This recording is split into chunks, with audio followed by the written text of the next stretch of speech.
Boys, back for another potty. MG, how are you feeling after an absolutely massive weekend? Man, I'm not going to lie, I'm pretty wrecked, man. It was a big weekend. The Saturday and the Sunday. The Sunday running around and, making sure that everything was where it needed to be and stuff, chipping in. I told you boys, I sent you boys a message you and I were actually walking to the car together, and I checked my watch and I said, look, bro, 36,500 steps just running around an auditorium. So that kind of puts it into perspective. And I, had plans to have a bit of a sleep in Monday, wake up, cruise into the morning, do check-ins a bit later, but I was just so wide, man. I think I was up at 6:45 and had the first check-in sort of knocked out by 7.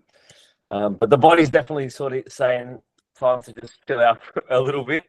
But the season's nearly over. Man, it was amazing. It was worth it every minute of it. I had the best day ever. Just meeting so many amazing athletes. The quality of the show, I'm sure we'll get into that, but the quality was amazing. The vibe was so good. I had so many people reach out to me and just be like, it was like a vibe I've never kind of felt before. Upstairs, side stage, the helpers. There was a million things, but that kind of is what got me through the adrenaline, the hype, the excitement, and I'm kind of still riding it a little bit. But feeling a little under the weather today, but just happy with where everything is at the moment, man. Yeah, I know Stewie is a bit sick, and no surprise, he's doing the judging and the emceeing, and he's yelling everyone's name out, and he's woken up the last couple of days just completely out of it. It's almost like flu-like symptoms. So if anyone's waiting for judges' feedback or maybe answering of some emails and messages, just give Stewie a chance. He's just a little bit out of action at the moment, but no surprise. He's been going real hard. Yeah. Shout out to Stu. One of the funny moments for the weekend, which is just, brought a smile to my face, was he's had some really difficult names, hasn't he? To announce on the mic, which, is a challenge. Some really, really long names. But on the weekend, I think there was one that he had to go at him, multiple syllable, and he said it, and then he said it straight after. He's like, welcome. Da, da, da, da. Sorry, I butchered that. And I think the crowd kind of appreciated the honesty of, it was a tough one to say, but, he knows that he definitely got that one right. Oh, we did the athlete check-in the day before, which was honestly amazing. We got to meet nearly every single athlete. But when they checked in and said their name, I was like, I'm so glad I'm not announcing their name at the show, because I'm the worst at announcing names. So, yeah, Stewie definitely had a hard job. There was a couple of big names there, but hopefully he feels better soon. Scotty, we missed you, man. We missed you so much. I know season B, but we missed you so much. I know you were up late watching and listening and seeing how everything's going, but yeah, can't wait to have you back and a part of it in the mix. But I know you also got some feedback too, because you had some athletes that were in the show. We made sure that Wayne was awake. I went and double checked on him. Is Wayne awake? And he was good, so he was fine. Yeah, I know you had a couple of athletes that did the show, and you got some feedback from them too. I think one of them was a first timer also, right? Yeah, one of them was Danae, was a first timer, and she absolutely loved it. Had an amazing experience, and I was very grateful. Shout out! I want to make sure I don't forget TMG, who one of my other helpers that was meant to be there. He actually got COVID the day before. That's why I was like, I hope he didn't attend, and he's got all you guys sick, but he definitely didn't attend, so it wasn't him. But yeah, Timsy was amazing. He managed all 3 of my athletes equally. He was just running around. He had the phone. There's a good photo of, I think Rom took it actually. And Timsy, it's a video, and he's on the phone to me, and he's ordering Thelina, and then he's at Wayne, and then he's running back to go to Danae. So he was doing drops for us too at the same time. I know. Running back and forth doing. He was enormous. Yeah, he was good. But yeah, Danae just said it was just an amazing experience. And equally, we had another show planned, but it's going to be a smaller show, the ICN one this weekend. And so she's just decided I had such a fulfilling experience that she knows what she needs to improve on. And so she's like, I'm so content. I'm ready to just get into the improvement season, get better, and then look at running it back in a couple of years' time. So, credit to you guys. Again, I watched most of it. I think I went to bed about 4 a.m. I just couldn't keep my eyes open anymore. But it looked absolutely epic. There was definitely FOMO over in the UK, wishing that I was there, but I knew that you guys were all over it. And I think just the feedback across just everyone, even my athletes that weren't competing that attended, just said that it was just seamless in the transition, the way it was run, the experience, the music. Scotty Fitz did an amazing job on the DJ. And then, MG's announcement at the start, mentioning all the mothers. I think it just had that, not that it never had that element of personal care and love, but it just sort of went up a level from what I can gather. So I can't wait to be there in season B and just get amongst it with you guys. Yeah, I think we all walked away just grateful. Just Mm. grateful that we're able to do something that we love, but we're only able to do it because we have such amazing support from everyone. Like, we had amazing spectators that were really respectful of everyone and also got involved. It was Mother's Day that day too, so we're so appreciative that people did still come down to watch and support people. Had absolutely amazing athletes too. The quality was incredible. There was many first-timers, but also first-timers for NBA. So we love the fact that they gave us great feedback on the day and how much they love the federation. We had awesome coaches there too, got to speak to a lot of them and connect with a lot of them too. Again, some of them were first time coaching at NBA also, so we're really appreciative of that. And then just the staff and the helpers, like, the day would not have run the way it did without all that support. Like, all the backstage people, making sure everything was smooth, the judges, the trophy girls, like, just everything. We were so grateful and everything ran smooth. We had amazing feedback, but MG and I also saw everything behind the scenes of all the things we want to improve. Like, obviously the show ran over time, and there's a lot of things that were within our control and also a lot of things that are outside of our control. But we are adamant to make sure that we try to improve every little bit. And I'm sure there's so many things that people didn't even see that we picked up and we're like, okay, we've got to make that better next time. Because even though we ran over time, we made sure that we updated all the athletes. All they need to know is, when am I going to be on? So we just kept updating them, like, this is where we're at, and not one person complained. They're like, thanks, no problem. Okay, know what I've got to do from now on. So there's a lot of things that obviously we saw behind the scenes that we want to improve on. And if we walk away thinking that we've got nothing to improve on, I think it's very, very naive. So I'm excited. Like, MG, we're going to have a really, really big catch up with Stewie over the next day, because obviously us three were there, and we're going to debrief absolutely everything and make sure that if there's any area for improvement, we want to make sure we can be the absolute best. So I'm super excited for not only the show that we had, but the shows that we're going to have in future. So I'm really, really grateful. What do you think, MG? What do you think about some of the things that we need to improve on? Yeah, man, it's interesting because sometimes some of the things that, make you stand out and, give you a little bit of a point of difference and are special are also the things that can put you at risk of, say, something like running over time. All the feedback I got was absolutely incredible. I've had athletes do other shows this season in other federations, and even things like the backstage vibe being absolutely incredible. The side stage help, shout out to Rom. She was an absolute weapon. If you're listening, you were incredible. Everyone was just contributing to the positivity. So little things like, being more efficient and keeping to time, they're easy fixes in my opinion. And the fact that, I feel like I know the things that can be done to already rectify it means that, these are issues that will be resolved really, really quickly. Yeah, we've got to try to find that really good blend of making sure that we're doing the best for the athletes, the best for the coaches, so they can peak their athletes, but also the best for the spectators too in the experience. So we've got to find the blend of making it the best for those three type of people. And I think we're going to be able to come up with a really, really good approach. So we're going to continue to refine things and get things better. People are probably listening to us going, guys, what the hell are you even talking about? It was fucking amazing. But we're just nitpicking, and we just really want to make sure that it can be the best it can ever be. And we want to continue to improve. So looking forward to it. But I've got a whole bunch of questions. I don't want to make this all about us. So and people just logging on to hear Scotty's voice. So let's give it to them. Yeah.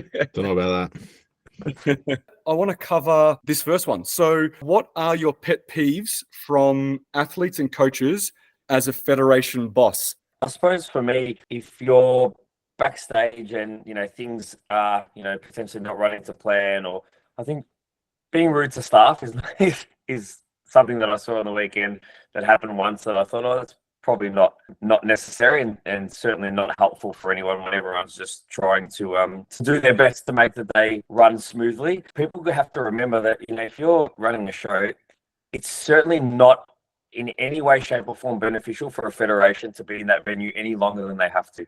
From a financial standpoint, it does end up costing substantially more money. So I think sometimes a little bit more patience and understanding wouldn't go astray. The other thing is that I saw on the weekend, which is something that, will form part of the plan to be addressed, is just, being respectful of the mess that gets left as well. When you're in charge of sort of picking it up at the end, I feel like sometimes athletes are a little bit lazy with the mess that they leave on the floor. And that was something that we saw in town. I went around and sugar soaked all the walls and everything like that. So, that stuff's going to happen. But, probably a pet peeve was, just some people being a little bit disrespectful to staff who were just trying to help. Yeah, I know. At the end, we had to get all the garbage bags and collect all the rubbish and wipe down the walls and get all the tan off. That was, people bumping into walls or leaning up against walls and things like that. I think they're all kind of normal things that we, would love for people to be more mindful of. But obviously, there's things that just happen. I got no other real pet peeves. The only other thing is we're really, really strict on no professional photography backstage, just like how IFBB is, because obviously we have a media team that captures all the amazing content for the day. So we want to make sure that we respect them and we respect their job. So we're really, really strict on no professional photography backstage. But otherwise, people were really good. We put some signs up and everyone really, really respected that, which was absolutely awesome. I think the next thing is just ticketing and just people, trying to be shifty and sneaky in here and there and thinking that a backstage pass is also a general admission ticket. So, but once they were told everything was fine, they just bought a ticket and it was all good. So just a couple little things here, but they're all completely normal, to be honest. And once you just address each of them as they come up, everyone's pretty respectful and they get it. So what about you, Scotty? Anything? I know you weren't there, but is there anything that you see when you are at shows? Yeah, it's probably just the helpers that are there to volunteer, athletes or coaches being rude to them. It sits in my mind. I remember the season B, I competed in it last year, and I remember we kept getting delayed, the division getting pushed back, which was so frustrating. But some of the athletes and the coaches, the way they were treating some of the helpers that were literally just passing on a message, they have no skin in the game, and equally, no one wants a show to run late. So it's not like they're trying to make life difficult. I think, being rude, there's just no need for it. Everyone's frustrated when that happens. So I think maybe just if you need to vent, do it a way where you're not, making someone else's day worse or just being disrespectful. But aside from that, I think for the most part, people are pretty good now. I think you don't really see as much of people cracking the sads or speaking ill of this judging's bias or anything like that. I think as a community, it's gotten, a heck of a lot better. It's probably just if sometimes the shows do run late, that people definitely get frustrated, but, that's human nature. But equally, as you boys just alluded to, one of our big goals for next season is just to continue to enhance, being punctual. We've already got some ideas on things that we can do to try and, combat that and to attenuate it. And then I have no doubt that season B will be smoother again. And I'm sure there'll still be creases that need to be ironed out. And that's the thing, like we're striving for progress as well as perfection, but equally perfection's probably not necessarily always going to be attainable. So we're just trying to get as close as we can and making the experience as good as we can for the athletes. And I think you guys all did a phenomenal job of that. All right, I want to jump into the next question and it has to do with the lines between fitness and figure. So there was a question about an athlete. They said she absolutely amazing. She won her pro card in fitness, but she was bigger and leaner than some of the figure competitors. Do you think she's better suited to figure? And if not, how do you define the two categories? That question came in. Another question that was very similar. At what point should fitness girls turn into figure? Some NBA fitness girls looked better than the figure girls. Another question, main difference between fitness and figure international. Quality is so good for some of those fitness girls. They looked like they could have done figure. So I guess what happens whenever I look at a category, I look at the top end and the best of the best in that category. And I think, okay, what is the best fitness competitor look like? What does the best figure competitor look like? Best bikini competitor, so on and so forth. And you may get at some shows that the best fitness competitor is the top end, the best you could ever get. And she may look better than a figure competitor because there's no one there at the top end of figure. It really just depends on what's there on the day. Sometimes you can get a bikini girl looks better than some of the fitness girls because all the fitness girls are out of shape. So you've really got to not look at who's there on the day. You've got to look at someone in isolation and say, okay, I know what all the best fitness girls look like. Is this person still within fitness or are they not? I know what all the best figure girls look like. The top end, best pros are the best pros. What do they look like? Does this person surpass them? Should they actually be going up against them? So I think you got to look at comparing the top end of a category compared to the top end of another category, not the top end of one and maybe the middle or bottom end of another, because there are going to be blurred lines when you think that, okay, that person actually looks better than the next category up, or so on and so forth. So the judging criteria is definitely different, and I look for different things within each category. What do you think, MG? You were there on a day. What do you think? Yeah, I mean, you just ultimately got to relate it back to the criteria for that division. And, I think the athlete that people are talking about is, your incredible client, Matty, who was phenomenal on the day. Maybe the best example of a fitness physique I've ever seen in my life. But everything about that physique, if you look at the fitness criteria, she ticks every single box. And on another day where, potentially, the figure lineup might be different and there are some bigger physiques in figure, then it's a different conversation.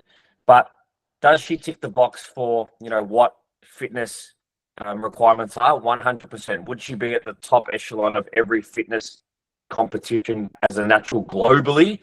100%. So it's probably just a bad example because the athlete was so good, but still met the criteria, in my opinion, perfectly. But again, like in reality, that physique with another 3 or 4 kilos of tissue, then 100% it is a figure athlete. I know, Scotty, you've had some fitness girls that are at that top end too. Can you see why people may think there's a bit of blurred lines between categories?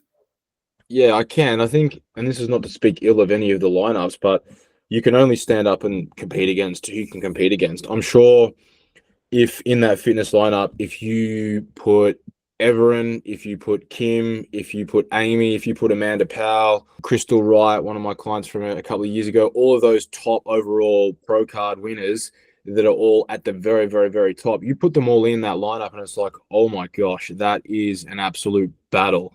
In terms of some shots, Maddie might have had him, some shots, even, is it Fran? Is that your client, MG, from last year? Yeah. Yeah, so there could be like she wins that one there, Ron wins that one, Everin smokes on that one. So it's a different kettle of fish. So I think sometimes when you have an outlier, which let's be honest, Maddie was an outlier, there was no one there that even came close to the level of conditioning and the balance and everything that she presented. And it is what it is. And had she gone into figure, I think the other thing is, well, because she's shorter, sometimes with shorter athletes going into figure, it can be a little bit challenging because you get some of those really big, tall, broad girls that just in some of those, those rear shots, they're just maybe not able to stand out, and they tend to overpower them because they're just a physically bigger a presence. So I definitely don't think that Maddie was out of place. I think she's right at home, but equally, I don't think she's an amateur, and I never really thought that she was. She's good enough to step into the top pro lineups and then go up and mix it with the best. And obviously that's just proof of that. So I'm sure when she goes to ICN in a couple of weeks, there'll be some good quality athletes up there in Queensland, and there'll be some existing pros, and it'll be really good. And I think people, when they watch that lineup and seeing her against other pros, she won't look like, she'll still be a standout, no doubt about it, but she won't look like, a massive, massive outlier, which is maybe what people are seeing. But that's not a reflection that she's in the wrong category. She's just, to put it bluntly, she's just a cut above the rest. Go ahead. Yeah, I was just going to say, like that fitness lineup, that fitness pro lineup was still a freaking epic lineup. The girl who won the pro card on the day she was from Brisbane or Queensland. Yeah. Yep. She was awesome, man. Like there was some quality physiques. There was a good amount of muscle on stage. And, if you even look at some of the shots, you'll notice that, from a muscularity standpoint, there was a couple of female competitors that, probably matched her in muscle, but just weren't able to get to that level of condition. So it's only because she ticked every box so well that she stood out. But there were some girls who were as conditioned, but not as much muscle. And then some that had the muscle and weren't as conditioned. So, yeah, to be honest, like people have to realize that's a national show. There were some amazing athletes there. Like we're talking overall winners in their state, not only in NBA, but also in other federations too. So there was some incredible quality. I want to go through them all. Honestly, like bodybuilding was classic physique. Dan from Sydney, he was ridiculous, but also it was close. The second place guy was amazing. That men's physique category was incredible too. Oh yeah, I could go on, honestly. Like the categories were incredible. So for anyone that went there and competed and got a placing, they should be so proud of themselves because it wasn't just a state show. It was honestly some of the best physiques in the country for this season, for this year. So you should be really, really proud of yourself for just and some people were were literal first timers too, and they did incredible. So you should be really, really proud of everything that you achieved at that national show, because it was crazy. And I can't wait to go to see ICN Nationals in a couple of weeks, because I know some of the same people are competing there. So it'll be really good. It'll be good for me too to watch it, to see the same bodies on stage and maybe how the judging kind of differs. It's always good to get that kind of education there to see how things differ across the states and across the federations too. One more question about this, I promise, but it's about categories. So does the physique of ICN Fitness equal IFBB Bikini?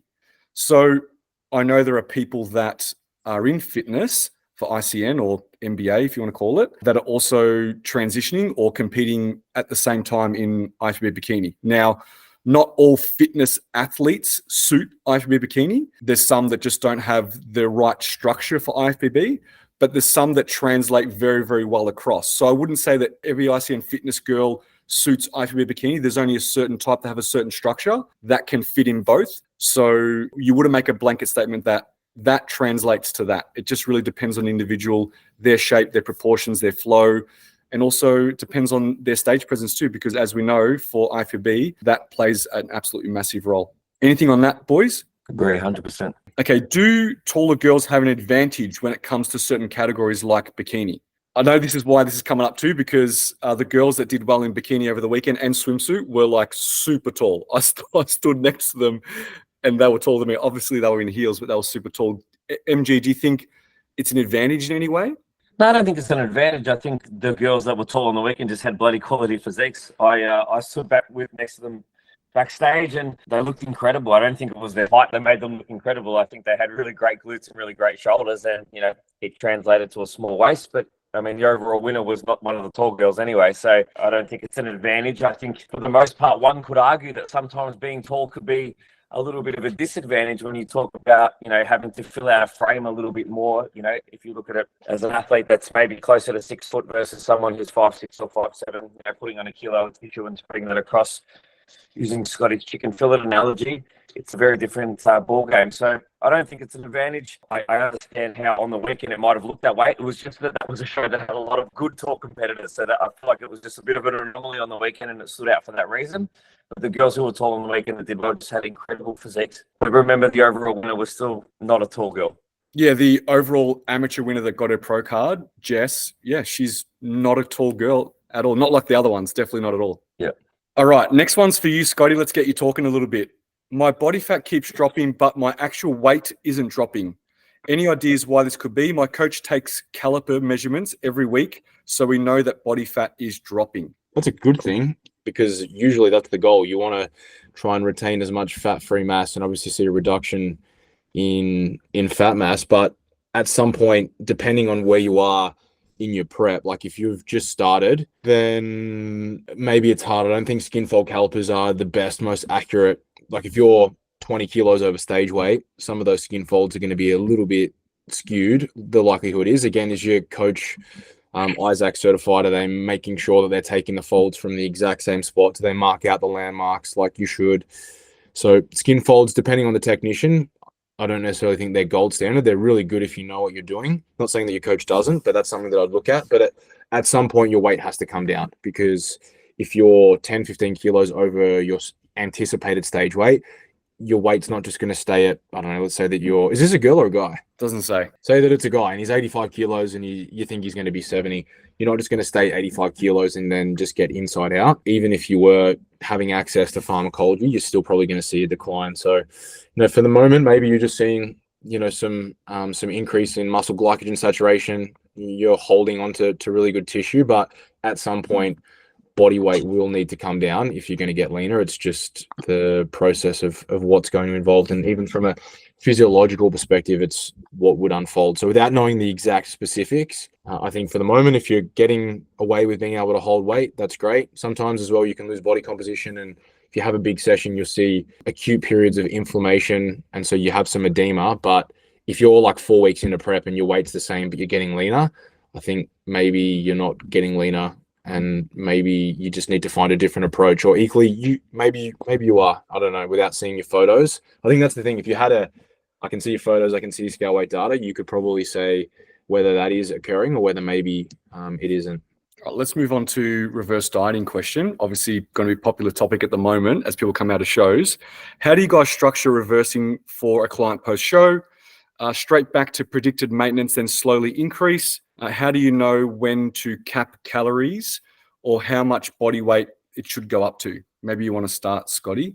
Yeah, I think reverse or recovery. I mean, it depends on the athlete. If you're a bikini, we've discussed this multiple times. If you're a bikini competitor, you probably don't need to enter a recovery phase unless you've lost enormous amounts of weight and you're very, very lean. But the recovery phase, obviously, the goal is to retreat to a body composition that's conducive to optimizing health and essentially reversing the diet related adaptations that more or less have accumulated over just a lengthy period of energy deprivation. So things like food seeking behavior, immunological downregulation, potentially disruption to the menstrual cycle, all of the things that are combated with low energy availability. So they're things that we want to try and correct, and essentially we want to get out. It's one of those things, we need to be lean to compete, but equally we want to get in and get out. So in terms of some just really raw generic numbers, I'll usually put in place, a rate of gain of 3 to 5% of body weight, usually in the first sort of 10 to 14 days or 7 to 14 days. Everyone's different. This is if you're very, very lean. And then from there, you'll usually find that to do that, you need to bring food up so that food's at a stage where you are gaining at a rapid rate, because the goal is to get that essential fat mass on straight away. And then once you get to that point of essentially 5% up or thereabouts above stage weight, and some people get there a bit quicker than others, some people have to work a lot harder to do that.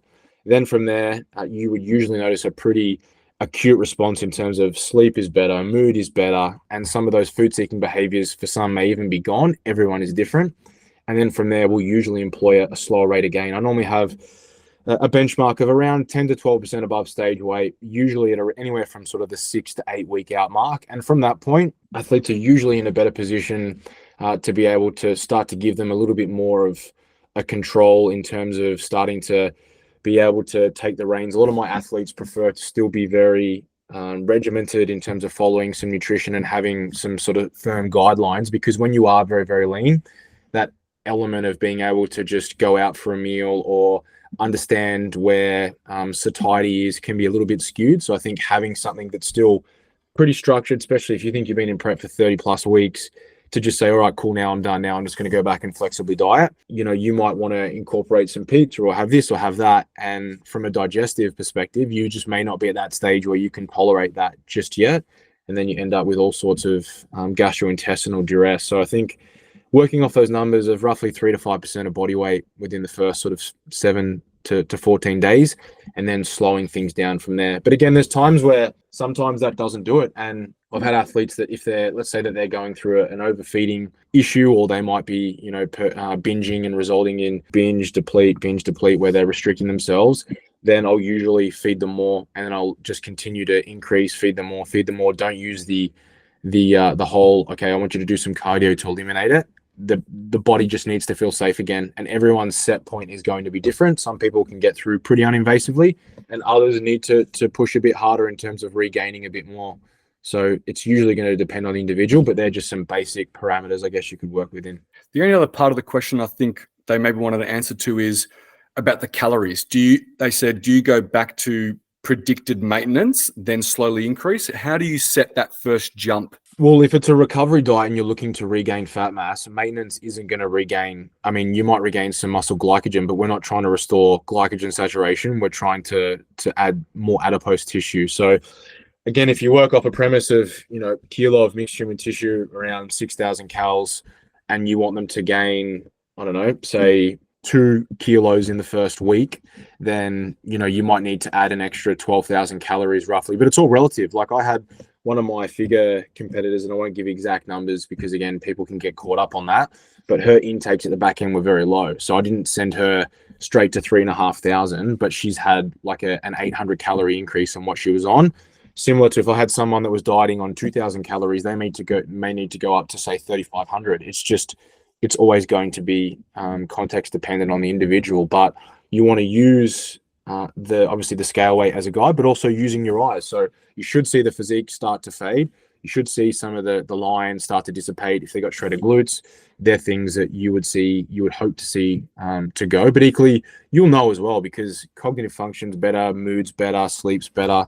they're all the things that you're looking out for. And then ideally getting some blood panel markers done as well, so you can see just how far in the hole you are, and equally use that as a guide to assess in 3 months where you're at on the other side.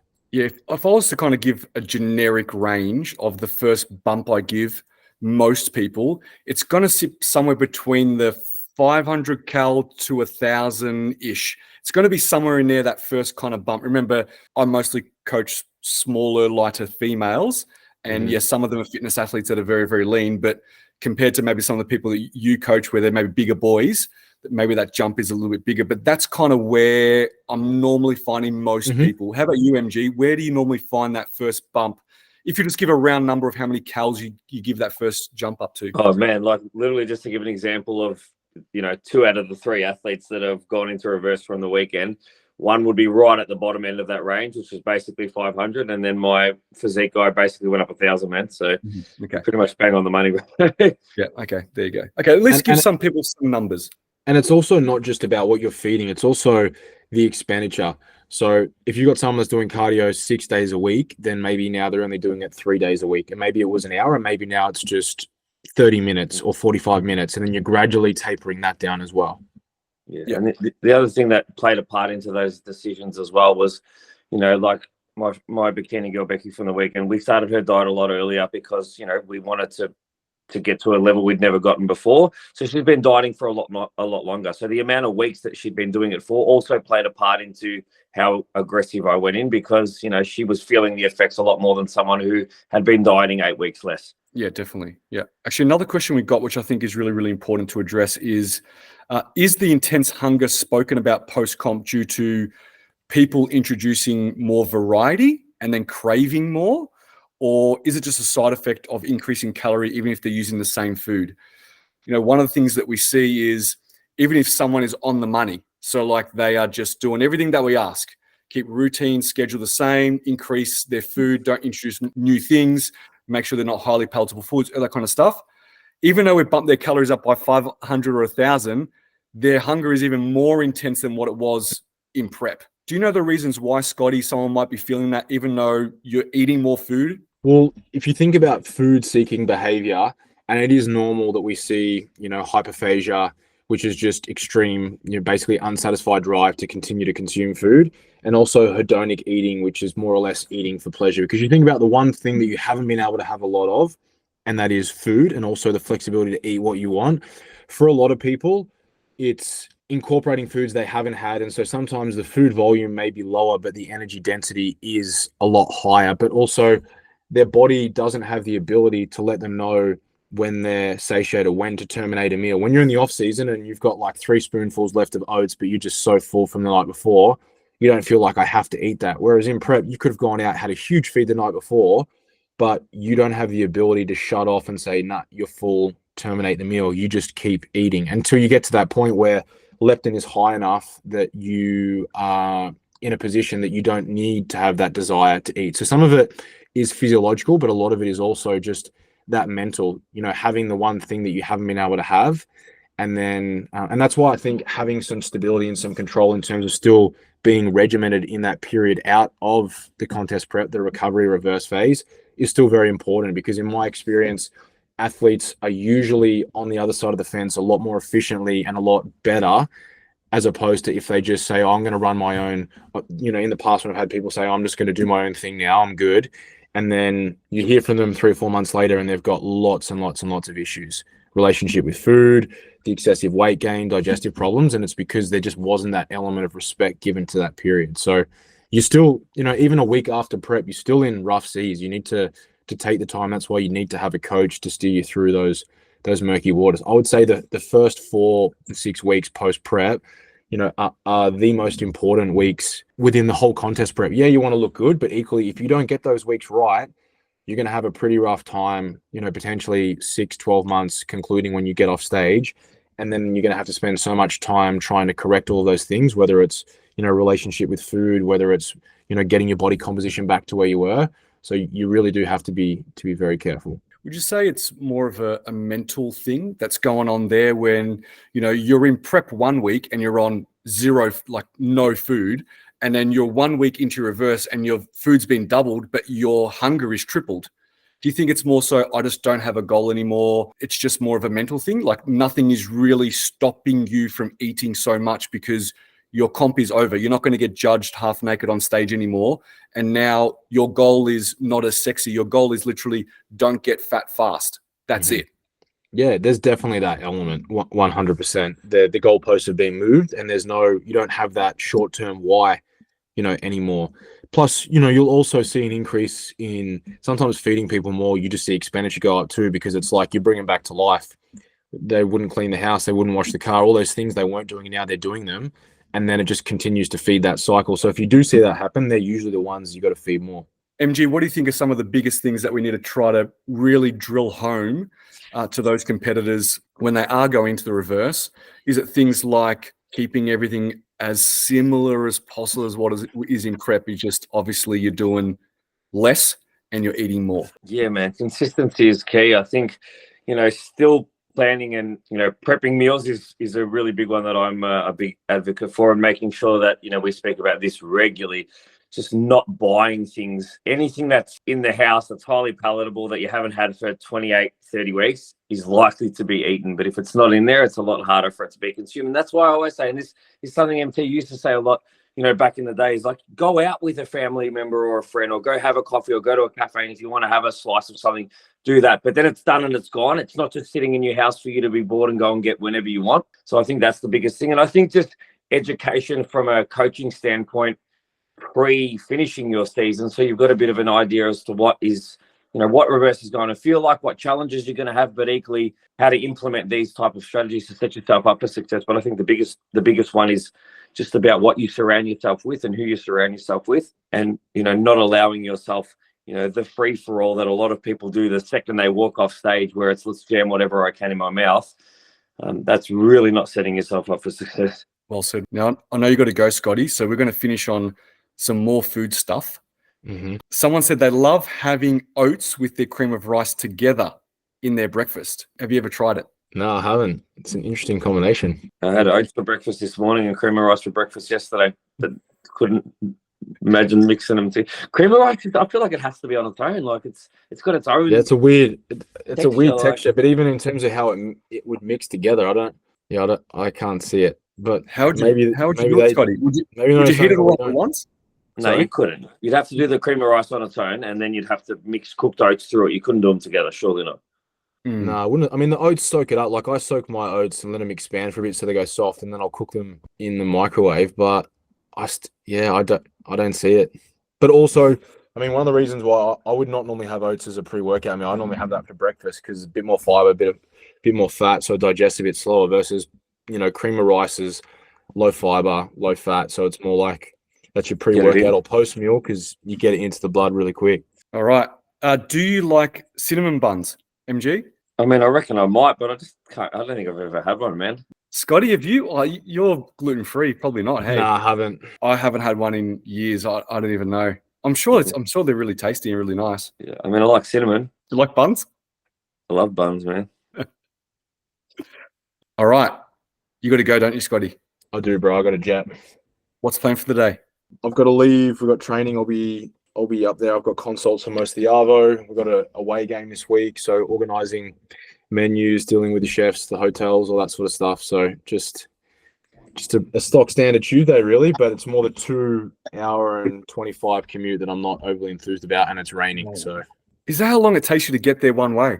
Yeah, man. It's about 2 hours when I leave, depending what time I leave. I usually leave like maybe 9. Sometimes if it's later, like 9:30, then it's usually only 2 hours because there's less traffic, but it's pretty shit.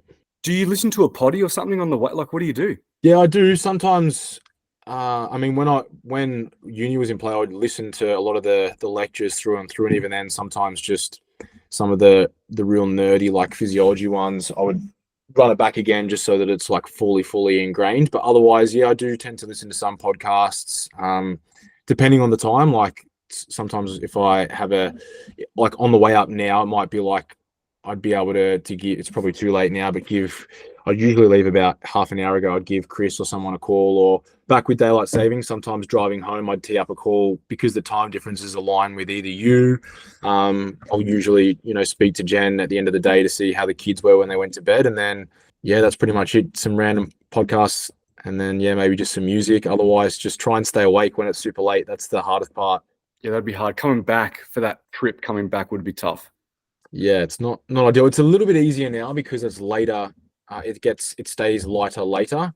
So if I leave it, not or before 9, sometimes it's still not pitch black dark. So the first sort of half an hour is all right, and then I'll be strategic. I'll normally call Jen when I'm an hour out so that I can kill 20 minutes and she can run me on the day and how it went, and then I'm only like 40 minutes away from home. So, but I can't wait to just get back, and it takes me 2 minutes in the car to get to my gym. Awesome. All right. Well, we'll let you go, mate. MG, you got your little friend there?